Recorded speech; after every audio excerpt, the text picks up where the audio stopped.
m'appelle José Nunga, le frère José Nunga. Je suis très content de savoir que vous êtes nombreux à nous suivre. Si c'est votre première fois de nous suivre sur YouTube, je vous invite à vous abonner et à activer la cloche de notification.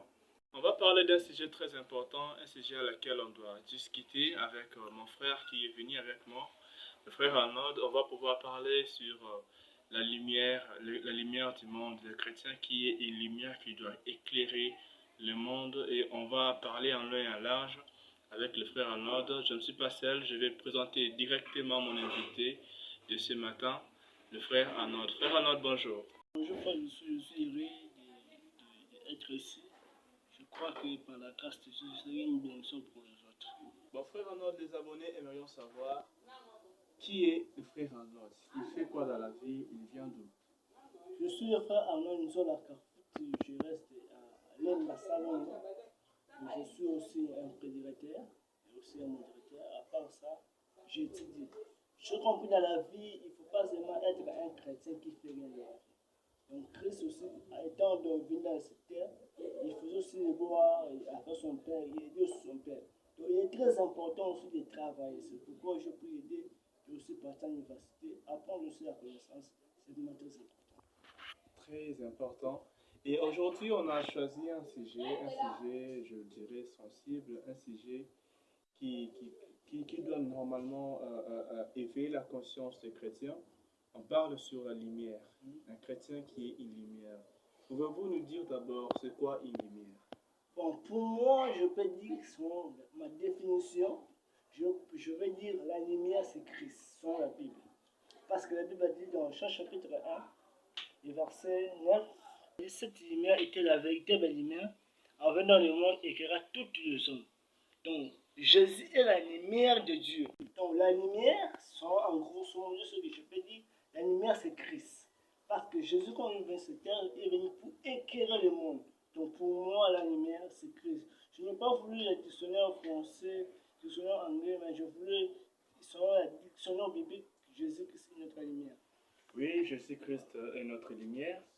Et à un moment donné, Jésus avait parlé à ses disciples, Jésus parlait, n'est-ce pas, à ses disciples, il avait dit ceci, il avait dit que vous êtes la lumière du monde. Et si Christ est la lumière, comment est-ce que ça se fait que les disciples soient une lumière? Ok, j'aime cette question. Je voulais dire ceci. Quand Jésus parlait de ces choses, Jésus est la lumière.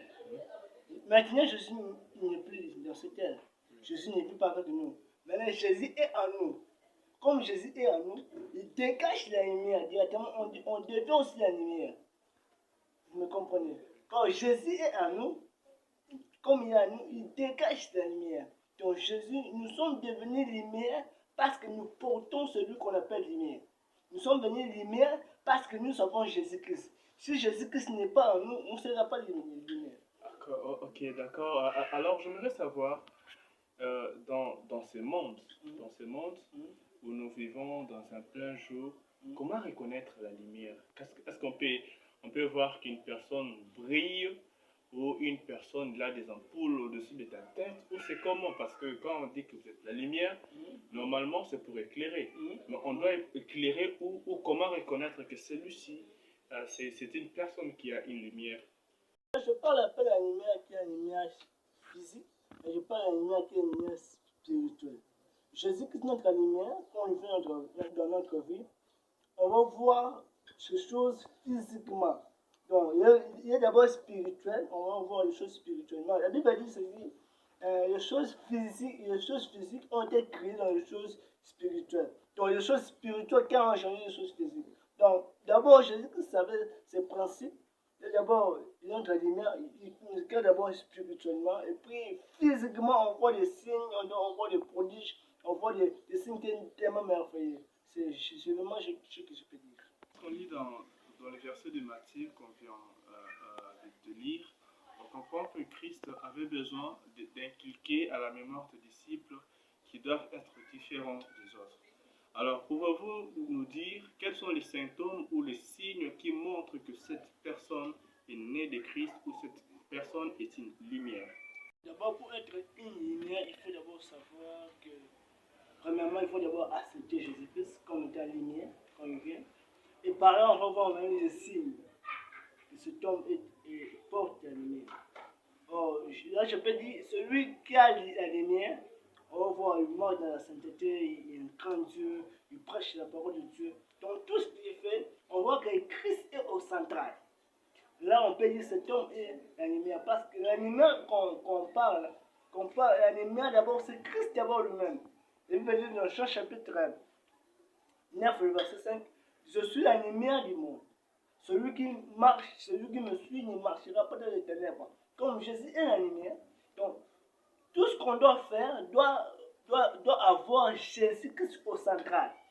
Là, on peut dire que cet homme marche avec la lumière. Donc, on va voir les signes comme il va craindre Dieu, il sera donc, tout ça, donc, en conclusion, je peux dire qu'il sera un enfant de Dieu qui marche dans la sainteté. C'est vraiment un peu ça. Bon, si aujourd'hui on vous demandait de pouvoir faire un sondage sur 100%, pouvez-vous dire que les chrétiens représentent combien de pourcents de lumière sur cette terre? Le problème d'abord, c'est l'enseignement des hommes de Dieu. Aujourd'hui, les hommes de Dieu ne prêchent pas des gens comment être lumière. C'est ça vraiment la chose qui est importante. Si je peux dire, je ne suis pas venu d'abord pour condamner, d'abord, mais je suis venu ici pour dire, si je peux dire, je vais faire caractéristiques de gens qui sont lumière.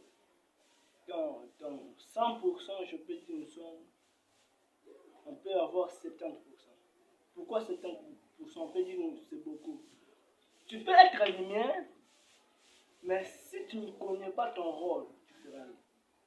Donc si je suis une lumière, si je ne connais pas mon rôle, je vais faire rien. Donc évidemment, le problème c'est le problème de la connaissance. La Bible dit mon peuple périt faute de la connaissance. Donc on peut avoir, nous sommes les lumières, mais on ne connaît pas ce qu'on peut faire. Donc on ne connaît pas notre rôle dans cette terre. Donc moi je pense que c'est un problème de connaissance. Plusieurs hommes de Dieu ne parlent pas ce qu'on doit faire. Ils ne révèlent pas notre identité, notre rôle de ce monde. Donc Jésus même dans cette terre, il était venu pour nous révéler, pour nous donner la connaissance. C'est pourquoi la Bible dit, je répète ça, la Bible dit que le peuple périt faute de la connaissance. Si nous n'avons pas la connaissance, on doit faire quoi? Donc ce n'est pas vraiment un problème de nous, mais c'est un problème des hommes de Dieu. Mon frère Arnaud, si on lit dans l'Ancien Testament, on va constater que dans le tabernacle, il y avait des lumières. D'abord, pouvez-vous nous dire, il y a combien de sortes, il y avait combien de lumières dans le tabernacle, et ces lumières-là représentaient quoi? Bon, dans l'Ancien Testament, le tabernacle, il faut d'abord savoir, le tabernacle, c'était la vision que Dieu avait montrée à Moïse. Dieu a dit à Moïse, tu vas faire le tabernacle. Tout ce que Moïse avait fait, tout ce qu'on a vu, c'était le recommandement de Dieu. Et dans le tabernacle, nous avons 3 sortes de lumière. Dans le parapluie, il y avait la lumière. Dans le lieu saint, il y avait la lumière. Dans le lieu très saint, il y avait aussi la lumière. Dans le parapluie, il y avait la lumière du soleil. Dans le lieu saint, il y avait la lumière du chandelier. Dans le lieu très saint, il y avait la lumière du Shekinah. Dans le parapluie, la lumière était pour tout le monde. Le soleil. Dans le lieu saint, il y avait la lumière du chandelier qui était réservée seulement pour les sacrificateurs. Dans le lieu très saint, il y avait la lumière qui était seulement pour les souverains sacrificateurs. Parce que là, ce n'était pas les hommes qui entraient, mais c'était les souverains sacrificateurs qui entraient une fois. Je peux dire ceci, là je peux dire simplement, je peux dire, en tant qu'un enfant de Dieu, doit passer cette étape-là. Il ne faut pas seulement s'arrêter seulement avec la lumière de soleil pour tout le monde. Il faut aussi monter cette étape. Il faut aussi cette étape aussi de voir Dieu dans le chandelier, la lumière du chandelier, respirer la lumière du chandelier, et monter aussi pourquoi pas voir les Shekinah, la lumière du Shekinah. Donc, tout ça, ça répond, ça c'est aussi Christ. Christ étant venu dans le monde, il était la lumière pour tout le monde. Il était pour la lumière, là je peux dire la lumière du parfum. Et Jésus-Christ, maintenant, il est venu dans l'église, il nous a révélé, c'est la lumière du chandelier. La lumière du chandelier ici, c'est pour nous seulement l'église, qui est le Saint-Esprit. Le Saint-Esprit, ce n'est pas pour les Grecs, ce n'est pas pour ceci, c'est pour nous. Donc ça veut dire, si tu veux avoir cette lumière, il faut que tu puisses accepter Jésus-Christ comme étant la lumière du chandelier. Il va nous créer. Et là aussi, Dans les derniers jours, on va voir la lumière, qui est la lumière qui est la nouvelle Jérusalem. Là, on va voir la lumière de la totalité. Mais si je peux partir plus loin dans la révélation, je parle plus, c'est l'image de l'Ancien Testament. L'Ancien Testament, c'était l'éclairage du soleil. Dans la Bible, on va voir Dieu représente comme le soleil. C'était l'Ancien Testament. Les lieux saints, c'est maintenant qu'on ce Christ comme le lieu saint, il nous a révélé la gloire de Dieu. Mais on va partir plus loin dans le lieu très saint, la Shekinah de Dieu sur le Saint-Esprit de Dieu.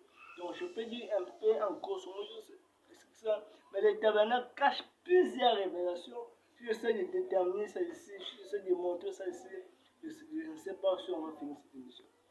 Les abonnés, il y a un abonné qui m'avait posé cette question. Quand Dieu avait créé le monde, il y avait combien de lumières? Dans la Bible, quand Dieu créé, dans Genèse chapitre 1er, Dieu a dit que la lumière soit et la lumière fut. Et vous remarquez, plus loin Dieu crée le grand luminaire et le petit luminaire. Pourquoi il y avait la lumière, Dieu encore crée encore le grand luminaire et le petit luminaire? Vous savez ici, la lumière qu'on parle ici, ce n'était pas la lumière du soleil. C'était une lumière qui est Christ pour créer. Quand Dieu avait besoin d'une lumière qui est Christ pour le créer. La lumière, c'est la lumière du soleil. Le petit lumière, c'est la lumière on voit la ligne, tout ça. Donc, en grosso modo, c'est ça. La lumière qu'on voyait dans le premier chapitre, c'était une lumière Christ, qui est Jésus-Christ, pour éclairer d'abord. Ça veut dire, la Bible dit que la nuit vient, personne ne peut travailler. Donc, Dieu veut d'abord voir d'abord la lumière pour travailler. Donc, c'était d'abord cette condition. C'est cette condition. Dans tout ce que nous avons eu à parler, parce qu'on a touché l'enseignement, on a touché la révélation, quelle est votre conclusion par rapport à ça? Pour moi, pour conclure ici, c'est un sujet tellement large, mais pour conclure, je peux dire Christ est notre lumière. Je peux dire à tout le monde qui me suit d'avoir Jésus-Christ. Vous savez, sans Jésus-Christ, vous ne pouvez rien faire. Si vous voulez que vous puissiez créer, vous puissiez avoir la lumière que nous sommes en train de parler, il faut avoir Jésus-Christ. Donc je vous invite à accepter Jésus-Christ pour avoir la lumière. C'est la condition. On ne demande pas l'argent, on ne demande pas quelque chose, mais on demande seulement que tu puisses donner ta vie à Jésus-Christ afin que tu puisses avoir la lumière. C'est vraiment ma conclusion. Voilà, très chers téléspectateurs, je pense que vous êtes bénis par l'exhortation de notre frère Arnold. Et nous vous remercions de nous avoir suivis. Si c'est votre première fois de pouvoir regarder nos vidéos sur notre chaîne YouTube, n'hésitez surtout pas à vous abonner et à activer la cloche de notification. Pourquoi pas partager la vidéo, parce que la chaîne a été nouvellement créée, ça nous fera du bien. S'il y a des questions ou d'autres choses à ajouter, vous pouvez nous écrire sur le numéro qui est affiché au bord de l'écran. C'est notre numéro WhatsApp. Et on pourra répondre ou bien appeler le frère Arnold encore revenir pour répondre à ces questions. S'il y a d'autres suggestions, c'est toujours sur ce même numéro ou vous voulez contacter une personne, c'est toujours sur ces mêmes numéros. Alors voilà, nous sommes au terme de notre émission. Merci de nous avoir suivis. Que Dieu vous bénisse. Histoire, il y a un nouveau manteau, oh Eleki, et si Eleki accepte un nouveau temps, une nouvelle ligne, moi Sikae, ne peut pas Sikae.